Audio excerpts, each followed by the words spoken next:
Asahi was described as an ugly, half-starved kid born in some unlucky corner of Africa, cursed with the stone god's blessing and basically doomed from birth. People said he even killed his own mother before he was fully born, which already made his life start at rock bottom. As he grew up, the other kids tried to bully him straight into the afterlife, and his own father disappeared like he pressed the Isekai speedrun button just to escape raising a demon child. One day, when the kids finally cornered him to finish the job, the Earth God's power inside him suddenly activated. Every kid around him dropped dead in an instant. After that, the villagers decided he was a worthless monster and chained him to a rock for life. His only food source was whatever disgusting animal crap he could find, while the villagers prayed he would rot away quietly. But everything changed when he saw a girl named Kaori. She was described as the most beautiful girl he had ever seen, and she became the first person in 1,000 years to offer him real food. She told him to keep it a secret and left, while Asahi cried like his soul finally thawed for the first time. From that day on, Kaori started visiting him, cooking for him, laughing with him, and trying to be the one friend he never had. Over time, she became the warmth he wanted to protect more than anything. Years passed, his cursed body slowly grew stronger, and he started overcoming the stone god's curse. But then came a massive drought that caused famine across the village. The elders, being certified clowns, claimed he was sucking the life from the soil. They swore to kill him and marched to finish him once and for all. Kaori, refusing to back down, stepped in front of him and defended him with everything she had. The elders, however, turned into demons and beat both of them. Even as Asahi tried protecting the only person who ever cared about him, an old witch-looking hag came from behind and stabbed Kaori in the back, ending her life instantly. Seeing Kaori lifeless broke something inside him. The stone god awakened completely, and he snapped the chains that held him all those years. He grabbed the same boulder they tied him to and crushed the disgusting witch without hesitation. Before he even realized what happened, the whole village was wiped out. But none of it mattered. Kaori was still gone, and all he could do was leave her the flower she once grew on his arm. The blood from the village spread into a sea of red equinox flowers. Their strange powers copied his soul into a new body, where a mysterious goddess awakened his forbidden powers once again, choosing him to destroy the entire world. 5,000 years later, he reincarnated as an even uglier, more pathetic loser, with a life somehow worse than his previous one. His new parents abused him too, and he ended up killing both of them with his powers before gambling away everything they ever owned. The universe apparently hated him so much that it also made him incapable of talking to girls, just like half the viewers who wouldn't survive a handshake with a woman. Since he was too broke to shower, his house smelled like an anime convention after day 3. While he was making cheap ramen to stay alive, a space-time rift opened, and the hottest goddess he had ever seen stepped out. His virgin eyes almost melted, but before he could process anything, she shrunk into a smaller form and started slurping on his ramen like it was her birthright. She introduced herself as Dora, proudly demonstrating some forbidden sucking technique that didn't even come with a warning label. Asahi, having no patience for cosmic freeloaders, tried flushing her down the toilet, but no matter how hard he tried, she kept coming back, following him as he rode his bike to class. She kept bragging that she could grant all his wishes, but he didn't want to hear it and even threw her in front of Bus-kun to get rid of her. She still survived and even offered her body if he wanted it, but he insulted her flat chest and ran away. Damn! Later at school, her annoying face popped up in the classroom window. Even after he shut the window, she kept begging him to form a contract with her while calling him a moron. After surviving all her nonsense, he finally snapped and screamed at her to shut up, shocking the entire class. The teacher yelled that this kind of attitude was why he was the biggest failure in the school, and everyone laughed at his trash-tier life. When he realized only he could see Dora, he tried sneaking out while she slept. Outside, some girl with a Karen haircut ran to him with a love letter, but Dora popped out of his bag and mocked him for thinking anyone would ever like him. Asahi snapped again, screamed at Dora, and scared the poor girl away. He accepted his fate as a future lifelong virgin. Later, he returned with snacks and begged Dora to leave him alone. She tearfully explained that a goddess rejected by her master would wander alone forever. Before disappearing, she asked for one last walk. During the walk, she held his hand and transferred her energy to his eyes, letting him see the hidden truth of the world. She explained everyone had the potential to be a summoner, but he was the last one ever born, holding the power of 12 gods to save or destroy everything. A cat named Meow appeared from inside a tree, and Dora asked Asahi if he wanted to change the fate of the universe with her. As he placed his hand in hers, their fingers locked and gravity itself collapsed. Their contract was completed. Dora then mocked him for falling into her trap, saying she'd stay with him forever. But Asahi was actually happy because this meant she became his slave and had to obey him. Dora didn't like that, so she jumped onto his back, grew wings, and flew him around the city. He barely stopped her from crashing into a building before she fainted from exhaustion.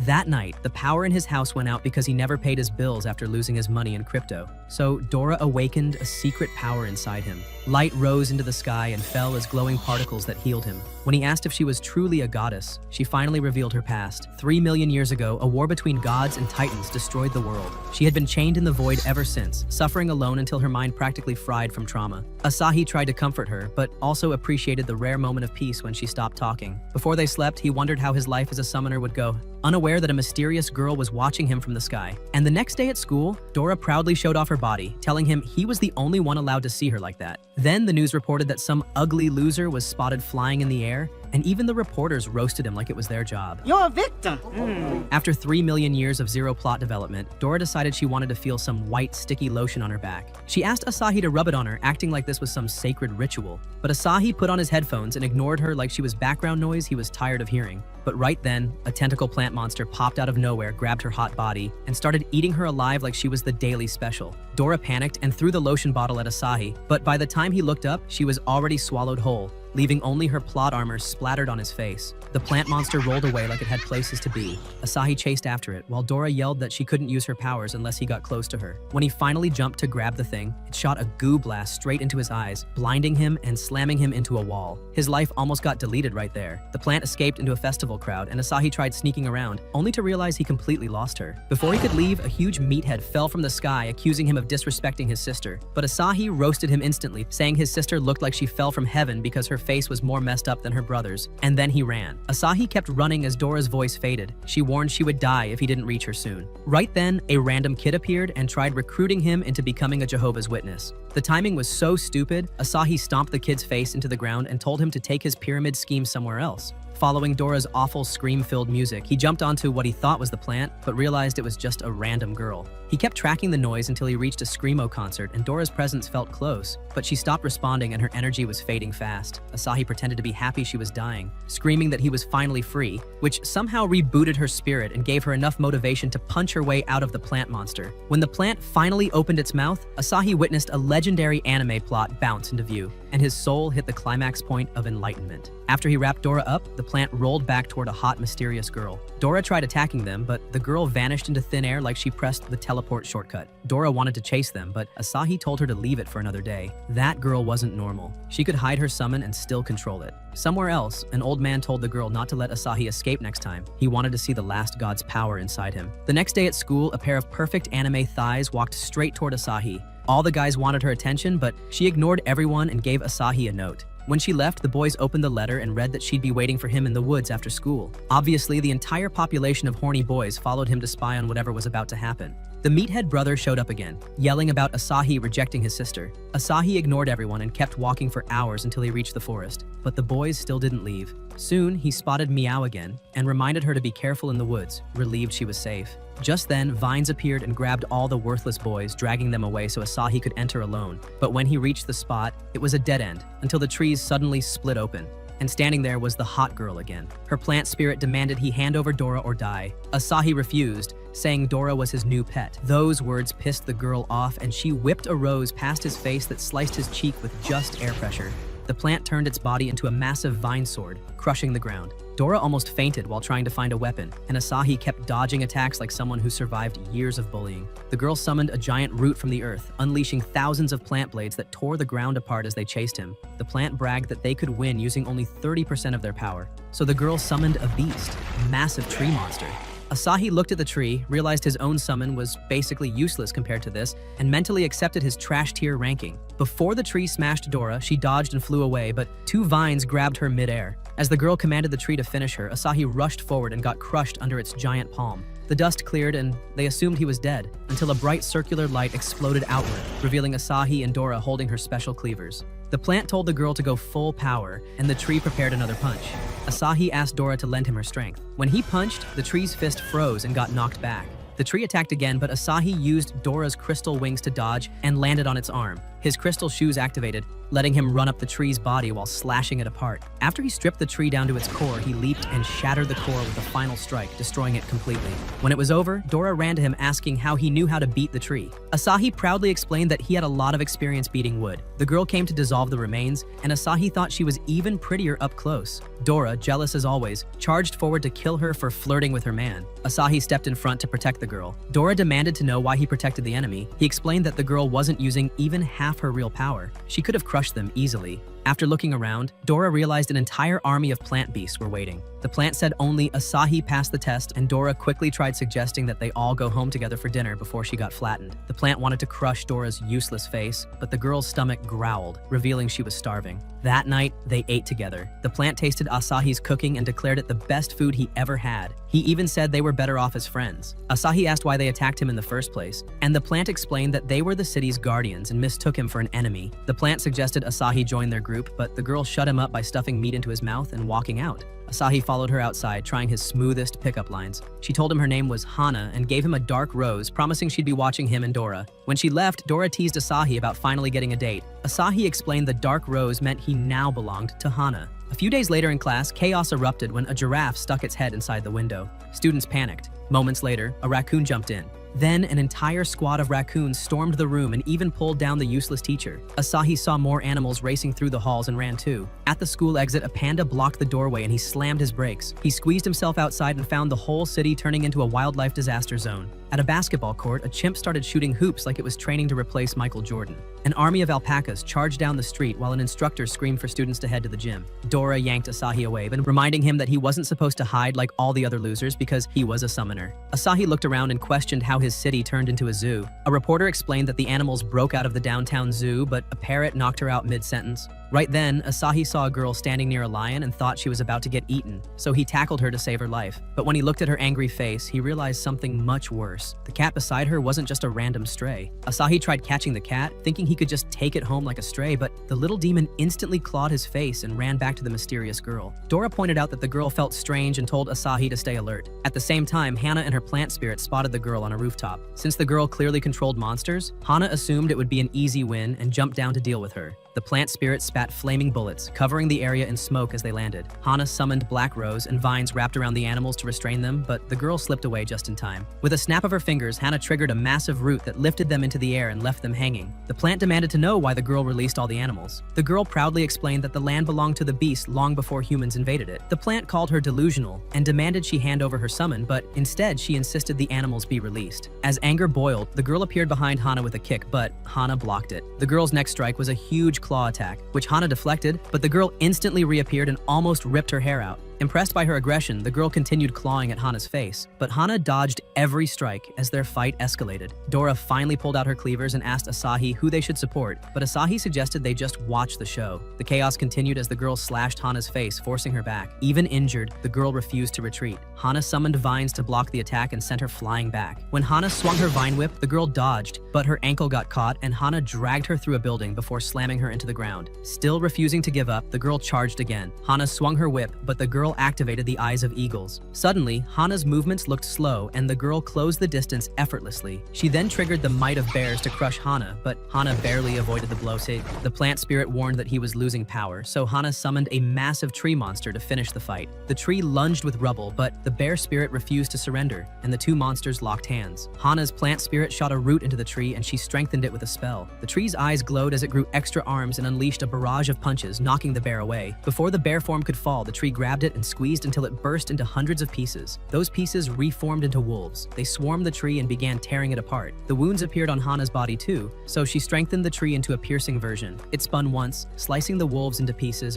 Asahi noticed the cat spirit was wounded from the shared damage. Suddenly, the pieces reformed once again, this time becoming a massive serpent. The snake coiled around the tree monster and crushed it, ripping off one of its arms. The tree threw the snake into a wall, but both monsters were weakening. Asahi realized Hana's arm was injured and that she would lose consciousness soon. At that moment, the cat unleashed a ferocious breath attack, and both monsters prepared to kill each other. Knowing the fight needed to end, Asahi asked Dora for a non-lethal weapon and charged in with her. In an instant, they restrained both monsters with soul shackles, and Asahi told Hana to take a moment to reflect on her useless decisions. The girl transformed back to human form, insisting the fight wasn't finished, but Asahi told her that continuing was even more pointless than their worthless lives. As he lifted the cat, he realized she was the real summoner. Her beast spirit vanished immediately. Asahi roasted Hana for being too useless to think before attacking, and wondered why she never considered the possibility that the cat was the summoner.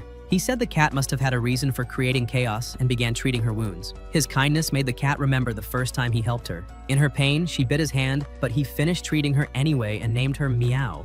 Dora noticed Meow calming down and told Hana they were leaving with her. The plant demanded they hand the cat over immediately, but Asahi refused, saying he'd return her only after she healed. When the plant tried to challenge him, Dora raised her cleaver and threatened to chop the plant like useless garden trash. Knowing they had no chance, Hana retreated and dismissed her tree monster. Later that night, they learned all the runaway animals were captured. The news reporter looked like she got hit by a moving truck, and Asahi wondered how a cat could even become a summoner. Meow explained that any animal could become one, and proudly mentioned her brother, the coolest summoner of all, before her voice grew sad. She said he abandoned her years ago, and she searched everywhere until she got injured and lost her powers temporarily. Releasing all the animals was her desperate attempt to draw him out, but it failed as badly as Asahi's social life. Outside, a crow spy watched them and flew to join a massive flock. In the center of the flock stood Meow's brother. A few days later, Asahi answered his door and found a group of ugly green alien-looking guys. They said Hana invited him for dinner, but Asahi thought he was the dinner and tried to slam the door. They lifted their weapons, and he realized resistance was not an option. They grabbed him and carried him to a helicopter, eventually arriving at Hana's mansion. To their surprise, the place was paradise. They even saw a fire monster grilling pork like a 5-star chef. Asahi wondered if everyone there was a summoned spirit, but the plant explained they only had one summoner, then guided them inside.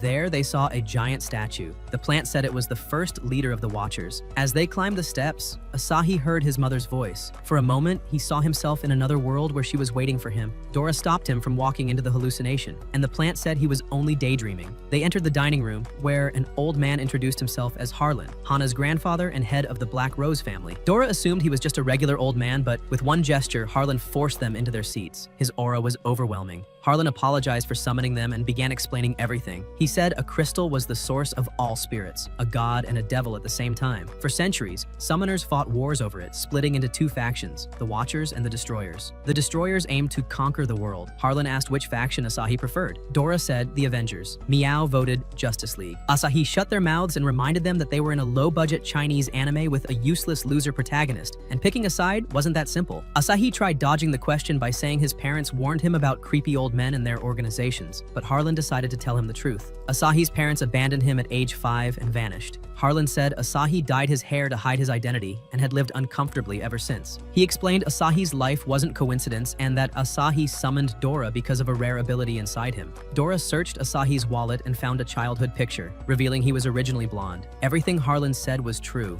They wondered how he knew all this. Before they could react, a giant ball fell from the sky and smashed through the roof. Harlan intercepted it with a single blow, the impact blasting all the windows apart. Right after the explosion tore the mansion apart, a man stepped out of the smoke. Harlan calmly explained that this guy was a destroyer, and the intruder prepared to attack. Harlan realized the destroyers had been spying on the entire meeting and got ready for battle. He summoned a wave of fire and promised to wipe out every last one of them. Their attacks collided, erupting into a huge explosion. As the destroyer charged forward to finish the job, Harlan dodged, froze his arm, punched him in the spine, and followed it with a lightning strike that fried him for a moment. But the giant refused to go down and unleashed a blast strong enough to blow up the whole mansion. Harlan contained the explosion, but the building was no longer safe. He shouted for everyone to escape, trusting that Hana would protect Asahi. The destroyer struck again, and the shock launched everyone out of the collapsing structure. Hana saved them with a burst of vines. A servant tried warning them to run, but another destroyer appeared and started shooting wildly. The servant was instantly filled with holes, and even the gardener got blasted. As she licked her gun like a psychopath, Hana aimed to trap her with vines. The destroyer girl summoned a gun so fast she nearly shot Hana's face off. Asahi suggested teaming up, but she threw dynamite at them like this was her morning routine. The explosion sent Asahi flying. When Asahi woke up, he saw Hana trying to capture the girl. Meanwhile, Meow spotted her brother far away. The fire monster tried helping too, unleashing flames, but the man with crows summoned an army of them to devour the fire. He then grabbed the monster and killed it instantly. When he saw the wounded cat, she transformed back into Meow and asked why he abandoned her. He didn't care. He summoned a crow and shot it straight through her skull, reverting her back to cat form immediately.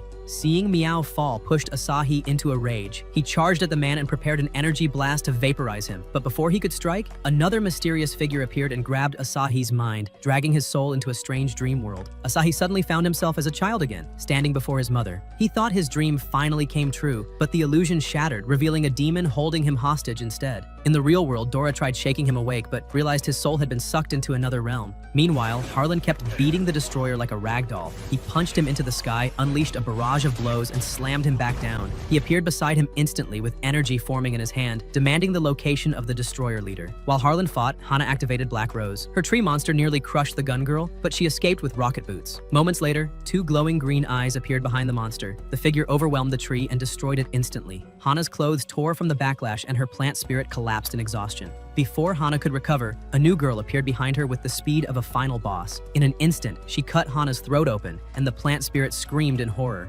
Harlan sensed the scream and unleashed healing magic strong enough to close Hana's wound, but while he was distracted, the destroyer used the opportunity to attack. Harlan froze him to the wall. Another destroyer silently appeared behind Harlan and released a giant crow that pierced straight through him. The evil girl blasted a hole through Harlan's skull, and the plant spirit screamed again. But the memory of Hana awakened Harlan's full power. His body transformed into a godlike being. The destroyer fired a blast, but the newly awakened god overpowered it and fired an energy beam that shredded the forest. The destroyer regenerated and more enemies surrounded him. A new guy arrived, and Harlan tried crushing him immediately, but the man summoned the Grim Reaper itself.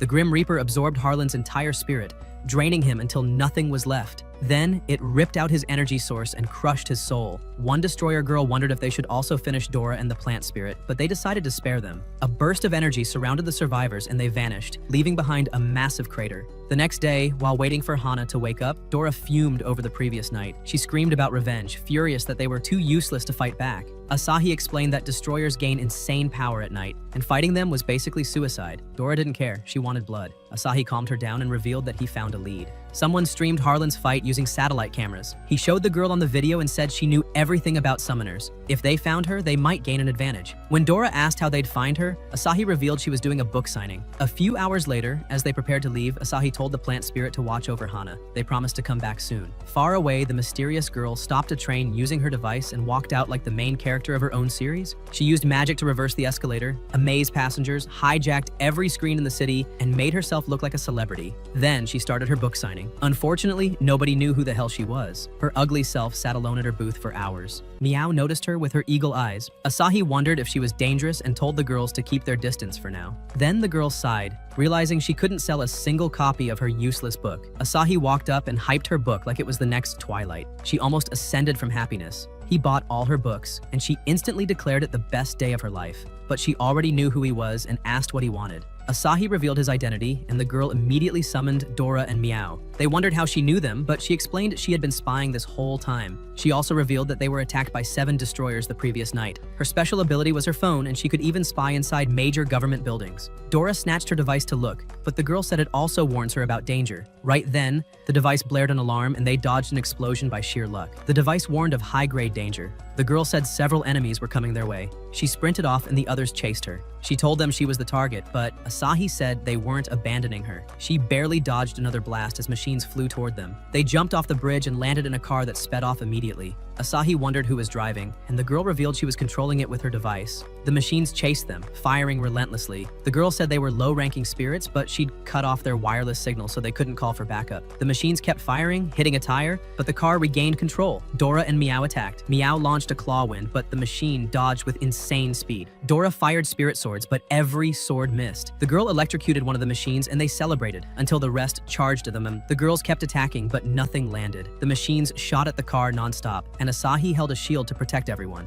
The machines doubled their ammo output, and the shield began collapsing. As the machines launched their missiles, the girl proudly assumed they missed. But Asahi, who actually had working brain cells, realized the missiles were aimed at the road itself. A second later, the bridge exploded beneath them. They tried flying across the gap, but the car dropped instantly. Dora sprouted her crystal wings to save everyone, catching them mid-air for a whole 2 seconds. Then her strength gave out and everyone fell like discount action heroes. Before they could recover, the machines surrounded them and started scanning their faces like they were checking in for a cheap hotel. The girl activated her device and suddenly, Truck-kun came crashing out of nowhere, isekaiing a machine straight into another world. Then, he flattened a few more victims before disappearing. But the machines came back with a vengeance and shot missiles into the truck, blasting everything apart. Fed up with this nonsense, the girl activated her device again. It morphed into a gamepad, and she transformed the truck into a giant battle robot, climbing onto it like she had been waiting for this moment her whole life. The robot charged forward, tanking every bullet and punching a machine into the ground. She tried celebrating, but another machine blasted her robot immediately. She destroyed that one too,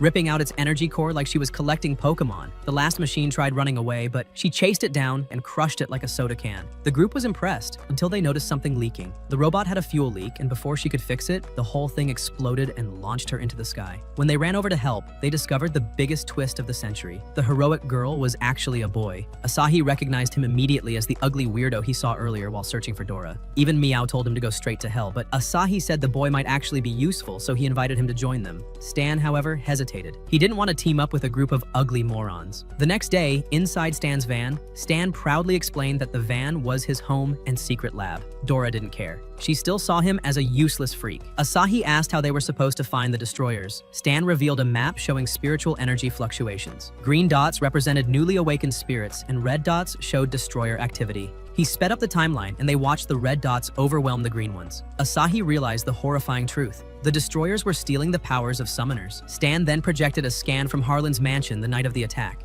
Asahi noticed tons of spirits stored inside and understood everything. The mansion was a storage facility for sealed spirits, and the destroyers attacked to steal all of them. Stan revealed that every summoned spirit awakened on the same day, and Asahi said Dora had appeared on that exact day too. That made Stan suspicious. He asked Dora who she really was. Her memories terrified her. Stan told her to shut up and said the answers were at the mansion ruins. They arrived at the destroyed site. Stan activated recon mode and a glowing grid scanned the area. He found the family's camera spirit and accessed its memory, reconstructing the crime scene in hologram form. He showed them the first destroyer, an earth summoner who came through a hidden portal, opened by a strong dimensional summoner. The second attacker was the fire gun girl, basically a walking flamethrower with legs. When he showed Mao's brother, she wondered if he was brainwashed. Stan explained his name was Crow, and he was an animal summoner. Asahi told them he lost consciousness during the fight and woke up in a strange dream world. Stan displayed another hologram, explaining that another destroyer hijacked Asahi's mind. He introduced the sixth member who attacked Hana from the shadows, known only as Shadow. And finally, he showed the last attacker, the one who killed Harlan and absorbed spirits like a soul-eating vacuum cleaner. When the group followed the trail to a massive crater, Stan explained that the real reason for the attack was buried deep inside the hole. They slid down and discovered a giant storage vault full of thousands of sealed spirits. Stan explained that Hana's family were Watchers, legendary guardians who collected and locked dangerous spirits underground. Hana's grandfather was the strongest Watcher alive, and now he was dead. Stan flat out said they were probably screwed. Asahi spotted a strange fragment in the rubble. Stan scanned it and discovered traces of a special particle. Meow sniffed it and recognized the scent. It belonged to an equinox flower. Stan said that the flowers grew only in the stone forest outside the city. A recent spiritual fluctuation had been detected there, meaning one destroyer could be hiding in that area. Asahi suggested this was their chance to take down at least one of them. Dora hyped herself up, promising victory, but suggested running away the moment things turned ugly. Since she was the only one thinking logically, they agreed and decided to leave before sunrise. Later that night, inside the van, Dora asked Asahi about his past. He revealed everything. As a 5-year-old, his parents ignored him, so he burned the house down and survived by digging leftovers from dumpsters. Dora tried comforting him, while Meow curiously asked about her own past. Dora said she could barely remember anything except wandering the world 3 million years ago. Any attempt to recall the rest gave her blinding headaches. Stan said she wasn't lying. His full scan revealed her heart was wrapped in chains, meaning her memories weren't lost, they were sealed away. When Asahi asked how to break them, Stan said not even the gods could. The next morning, they arrived at the stone forest. Dora immediately said the place looked terrifying and suggested going home. Asahi ignored her and flew toward the abandoned village ahead. Stan explained the village had been wiped out 10 years ago, and anyone who entered disappeared forever. They reached a field filled with equinox roses, a clear sign they were in the right place. Suddenly, Meow tackled them and whispered that someone was inside the house. An ordinary man stepped out and casually worked on the soil. Stan scanned him, while Asahi held back Dora, reminding her not to start murdering random strangers. They observed the man for hours. No spiritual energy. The signal was weak. Eventually, the man went inside, then came back out with a meal. Meow mentioned she smelled a thunderstorm, and a rat crawled out of the ground, making Dora scream. The man noticed them immediately. Asahi approached him and lied that they were students doing fieldwork. But when the man failed to notice Dora standing right there, Asahi realized he wasn't a summoner. The man offered tea. Asahi tossed it away instantly. The man then brought snacks and meals, trying to be nice. Asahi asked if he lived alone, and the man said he did, and that Asahi's ugly face was the best thing he had seen in years. Asahi asked about the flowers. The man explained he planted them himself. The land was once barren, but a girl kept planting seeds for years, hoping something would grow. When she passed away, he continued her work, and the flowers eventually spread on their own, covering the whole field. On the other side of the field, Meow suddenly realized the storm had arrived. The wind exploded through the roses like nature was angry too. Asahi tried telling everyone to head inside, but then he noticed the old man wasn't responding at all. The dude stood there completely frozen, eyes wide, like he just remembered he left his rice cooker on. The wind scattered his precious flowers, and that snapped him. He grew furious, clutching the air as if he could catch the petals. Then, out of nowhere, he ripped his shirt off like some cheap dramatic villain trying to cosplay the Hulk. Stan didn't even hesitate. He announced that the man was actually one of the destroyers and screamed at Asahi to take him out immediately. Before they could move, lightning crashed down on the man, blasting everyone back with the wind. His body crackled with power. A thick stone wall formed around him as he begged Asahi for help, but his body twisted and mutated. The gentle farmer was gone. The ruthless monster had fully awakened. When the smoke cleared, the group finally saw his true form. It was the same beast who had attacked Harlan's mansion. Without warning, he launched himself at Asahi. The holy shield Asahi cast barely absorbed the impact and pushed the monster back. Meow leaped in, kicked him straight in the face, and dodged away. She summoned her claw wind and slashed his back, but the scratches disappeared instantly. His skin was thicker than a damn bunker wall. Rufus charged at her, but Asahi and Dora sliced him from behind. Their weapons snapped in half against his armor, and he blew them all away like they were trash cluttering his yard. Dora decided to summon a new power for Asahi and told Stan to stall the monster. But Meow, being the overconfident gremlin she was, dove under Rufus and clawed at him again, kicking him away. She bragged that she knew exactly what she was doing, right before he grabbed her leg mid-spin and slammed her into the ground like a bug. One kick sent her flying. Stan hurried over and saw she was badly wounded. Rufus moved toward Asahi again, so Stan stepped up. He said he would buy them a few minutes. He started reading Rufus's stats, but Rufus punched him across the field and tried smashing him into paste. But Stan suddenly vanished, only to discover it was a hologram. More holograms popped up everywhere. 10 Stans surrounded him, roasting him and telling him he was going straight to hell. Rufus finally lost it and unleashed a massive wind blast that shattered the ground and blew away the real Stan. Asahi caught him and threw up a shield to block the falling rocks. But when the debris cleared, Asahi saw skeletons buried beneath the ground. That's when he realized Rufus had killed the entire village. The guy absolutely deserved to die. Rufus summoned rocks from the ground and hurled them forward. Asahi held up a shield as Dora's divine energy wrapped around his body. She shared her memories with him, along with every technique she had ever seen. Fully powered, Asahi charged forward. He ripped off Rufus's entire arm with a silver lance. Then he sliced him apart with a sky-rending sword and knocked him back using reverse blade technique. Stan shouted commands, and Asahi stabbed Rufus's core, blocked a fist, dodged, and slashed again with a dragon-slaying sword. He summoned Thor's hammer and slammed Rufus into the ground, cracking and shattering his stone armor. The monster collapsed, exhausted. Stan told them to destroy Rufus's core, but Rufus begged for his life. He said his name was Modulo and explained that if he died, the parasitic spirit in his heart would escape. The core was actually a seal. The core began cracking. Stan sensed huge spiritual energy building up. A spike shot out of Modulo's chest, ripping him open. Far away, in a tall tower, the destroyer leader sensed Modulo's flame disappearing. He knew something had gone wrong and immediately summoned the others. Back on the mountain, Modulo's inner monster crawled out. Stan confirmed that Modulo was dead and the parasite had taken full control. The monster unleashed a burst of energy that sent stone spikes erupting everywhere. The group dodged as they charged in. It tried collapsing the ground, so Asahi fired swords at it. Stan blasted it. Meow summoned wolf fangs to bite it, but the monster vanished. It reappeared behind her and stabbed her through the chest, dropping her instantly. Stan turned his head for 1 second too long, and the beast punched him across the field. It formed a huge stone fist, but Asahi dodged and slammed Thor's hammer into its skull. The hammer shattered into pieces. Asahi summoned dozens of swords and launched them into the monster's face, and they all bounced off like he threw plastic forks. He summoned a silver lance and hurled it into the monster's eye. Dora thought they got it, but the monster yanked the spear out and snapped it like a twig. Realizing nothing could pierce its body, Asahi told Dora to pour all her power into him. Dora unleashed everything, and Asahi forged a massive sword capable of splitting anything. He charged. The monster blocked the swing effortlessly. The sword shattered. The monster punched Asahi so hard he flew like a broken kite and crashed into a rock. Dora rushed to him. Asahi's eyes went blank. He was already inside her spirit prison. One of her inner chains dissolved the moment he touched it. The monster tried to kill him, but Dora protected him with a shield. The impact cracked the earth. The monster smashed the shield repeatedly. Dora created a new one every time, desperate to protect Asahi. The monster paused. Its eyes flickered, as if remembering something from its past. A lover, a memory, a moment of peace. Then it punched Dora anyway. Asahi touched her crystal and released her full power. Thousands of swords descended from the sky and pinned the monster to the ground. Then a divine glow filled the sky as a goddess with massive wings appeared. She unleashed the judgment of heaven. A colossal sword plunged from the clouds and smashed into the monster with nuclear force, obliterating everything in its path and devouring its soul. When the sky cleared, Asahi saw the goddess and thought it was Dora. Then he woke up for real. Stan informed him that everyone survived. They found Modulo's corpse nearby. He was definitely dead, and wondered how they would track the remaining destroyers. Asahi said they wouldn't have to. The destroyers would find them first. Later that night, the destroyers reached the site. Hart read Modulo's memory, watched the entire battle play out, bowed his head, and swore to avenge him. Meanwhile, inside Stan's van, Dora noticed Asahi wasn't waking up. He had lost too much blood. She tried healing him. Stan discovered that Meow had a fever. He hoped the destroyers wouldn't find them, but the device suddenly screamed a warning. A massive surge of spiritual energy appeared, and a portal opened. Shadow stepped out right in front of the van. She fired a shadow blade that sliced the entire van in half. Asahi realized they were now fully exposed and doomed. Then Flame appeared from another portal. He blasted fire straight through the van remains, killing Stan and Meow instantly. Asahi crashed to the ground and saw all the destroyers surrounding him. Heart called him a useless disappointment and told him to save his last words for the devil. Space began casting a spell, slicing Asahi into pieces until his soul slipped out of his body. When he opened his eyes again, he found himself in a strange dimension.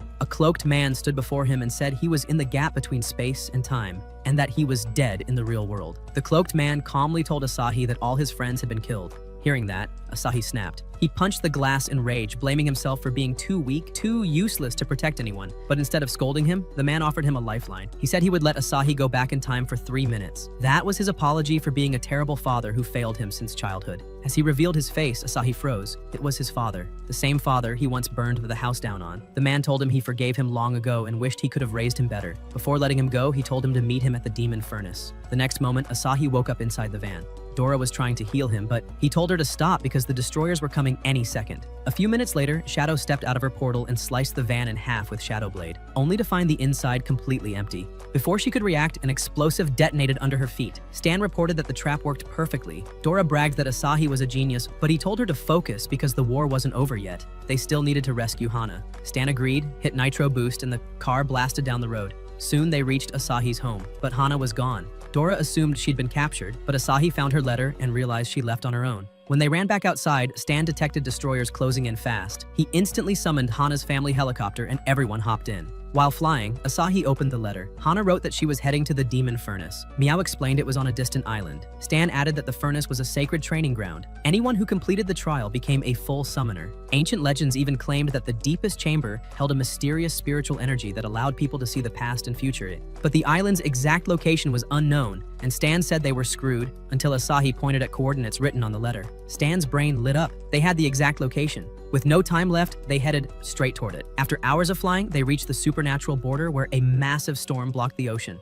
According to Stan, the Demon Furnace Island was hidden beyond the Sea of Death, a cursed zone where every plane vanished. They flew straight into the storm. The whole team wondered if they would die, while Dora calmly said their useless asses were about to get roasted by lightning. Then suddenly, a bright light swallowed them. When it faded, the storm was gone, and the island appeared ahead. But something felt wrong. A cold presence crept up behind Asahi. Shadow appeared mid-air and swung her Shadow Blade at him. Asahi quickly summoned his Holy Shield. The clash made the helicopter explode, sending everyone falling. Asahi dodged her next attack mid-fall, while Stan activated his device, turning the shattered metal into a flying robot that grabbed everyone safely. As the battle kicked in, Asahi fired Mystic Cannon. The girls unleashed a combo attack, but Shadow vanished. Before they could blink, Meow sensed danger. Flame appeared, blasting non-stop fire at them. They counterattacked, but Flame was slippery, and the robot began breaking apart. Crow swooped down from above. Asahi blasted him with Mystic Cannon, exploding him instantly. Flaming crows rained down like burning trash, smashing into the robot until it crashed onto the island hut. Before the dust settled, the destroyers appeared and the group knew they were finished. Then a girl walked out of nowhere and slapped stickers on the destroyers' faces. She said they had violated island rules. Her name was Bonnie, and she did not care who they were. When Flame threatened to kill her, Bonnie roasted her by reminding her this wasn't a damn Hollywood movie. She warned them that killing was only allowed inside the arena. Shadow tried to vaporize her, but Heart stopped her since he had trained here before. With no options, the destroyers teleported away. The group realized they survived thanks to that one crazy girl. Bonnie welcomed them to the island, said she expected to see them in the arena, and disappeared the moment Asahi tried to question her. So the group chased after her. Hours passed. Their legs were dying. They weren't sure they would ever reach the town. Then, a man riding an ugly monster approached them and offered a ride. He said his name was Richard, a traveling merchant. The group was too exhausted to argue, so Asahi accepted. As they rode, Richard wondered why they looked like homeless rejects. Dora explained they were running from destroyers. Richard reassured them that the island was safe for everyone. He said the Watchers and Destroyers once ended a long war and agreed that all future battles must take place inside the demon furnace. That was why the island was protected. No fights outside the arena. They soon arrived at town and Richard took them to a pub. After drinking a bottle of green liquid, Dora said it tasted amazing until they realized it healed their injuries. When Asahi asked for more, Richard said he'd give them several bottles. But when they were done drinking, the owner said they owed over $200,000. Asahi's soul left his body. Luckily, Richard offered to pay and told them to repay him one day. They walked through town and saw many summoners living there. Richard explained that everyone living in this city was a loser who failed the demon furnace trials. They stopped by a clothing store for new outfits. Richard paid again, but whispered to the shopkeeper to prepare a trap. Later that evening, the group arrived at the demon furnace.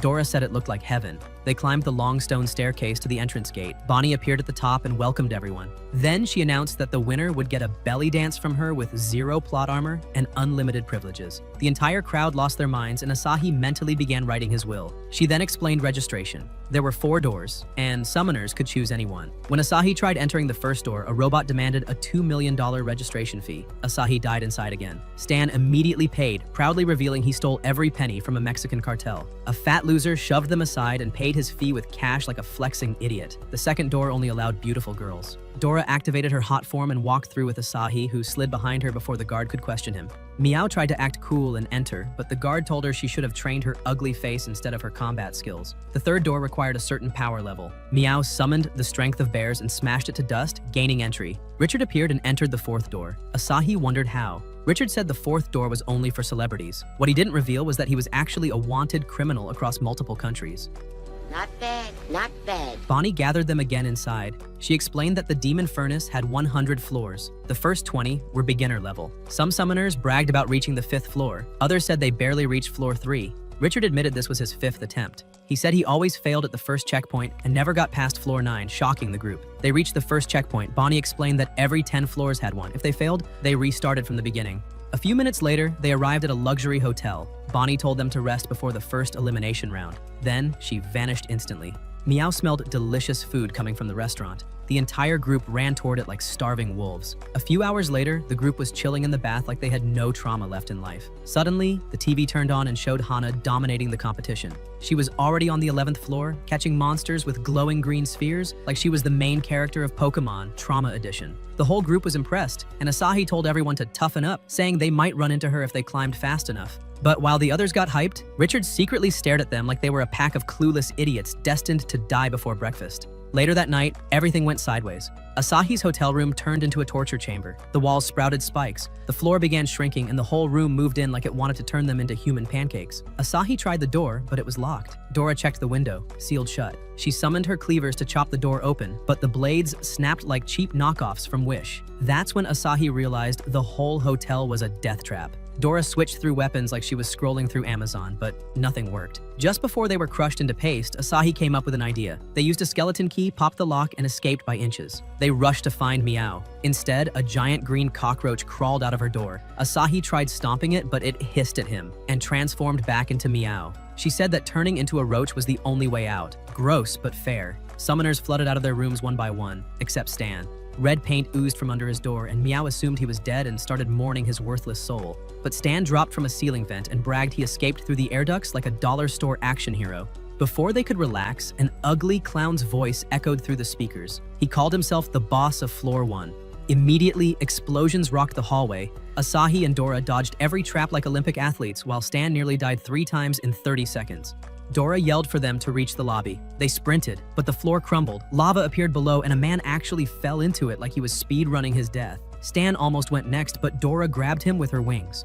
Other desperate summoners grabbed onto her too. They reached the exit, unsure if it was real or another troll trap, but they had no choice left. Asahi kicked the door down, and it really was the lobby. Inside, the clown boss welcomed them for clearing the first trial. He introduced himself as Reynald. The summoners immediately hated his face and tried to jump him. Bad idea. Reynald unleashed a wave of energy that strapped every summoner to heavy weights, turning them into helpless trash bags. Honestly, they looked like gym noobs getting crushed by the bar. At his command, treasure chests appeared. One man opened his and found it full of gold. Asahi opened his and saw a saffron ring. Meow's chest held a raw diamond worth millions. Stan prayed desperately for something good, opened his chest, and found explosives. Reynald smirked and revealed that the bombs were the real prize. He activated them. Asahi pulled up a holy shield, but the blast shattered the floor and they all plummeted into darkness. They landed in a nightmare zone before a scary girl.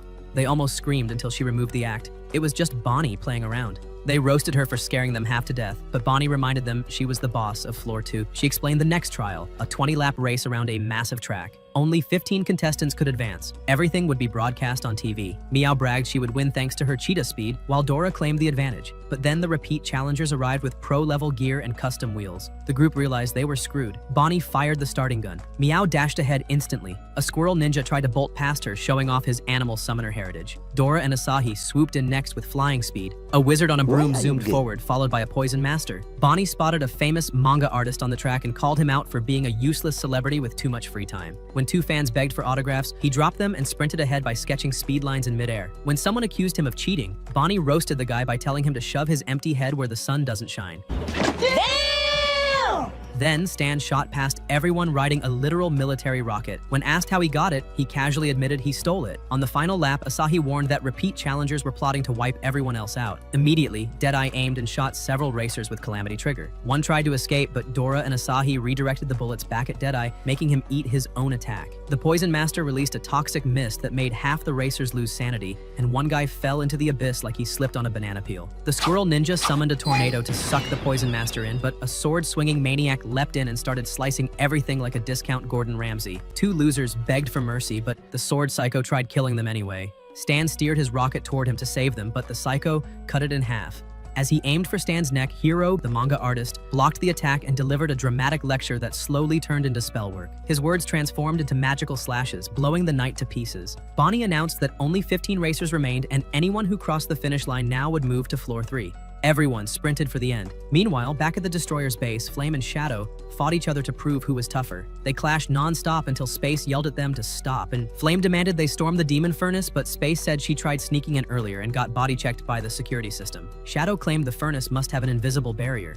Space grumbled that all she got from the trip was a useless TV. She summoned it, and on screen, Bonnie appeared reporting race highlights. Flame and Shadow saw that Meow won the race, with Asahi in second. Next, the cooking contest began on the 3rd floor. Asahi won with his beef ramen. The judge devoured his dish like it was the last meal on Earth. Dora won with fruit, and Stan made ice cream using a robot. 4th round was karaoke. A metal rock girl screamed so loud the audience nearly fainted. Flame blasted the TV in disgust. Dream arrived, advising the girls to relax on the island for a few days. Heart agreed and introduced a terrifying monster, saying they should bring it as a gift for Asahi so it could kill him and his friends in one go. Back inside the Demon Furnace, Bonnie briefed the elders. Out of 92 contestants, only 15 survived to floor 5. Bonnie used the spiritual energy gathered from all the battles and teleported 100 floors down to the bottom. There, she approached a sealed door containing the goddess Pandora, the source of all summoning energy. Pandora was chained, asleep for ages. Bonnie injected all the spiritual power into her, hoping it would be enough to awaken her. And that wraps up this insane roller coaster of destruction, screaming, and pure anime stupidity. If you survived till the end, congratulations, you're officially built different. Now let's confuse the fake fans again. Drop Race was rigged down in the comments. And don't forget to like, subscribe, and buckle up, because the next recap is about to hit even harder.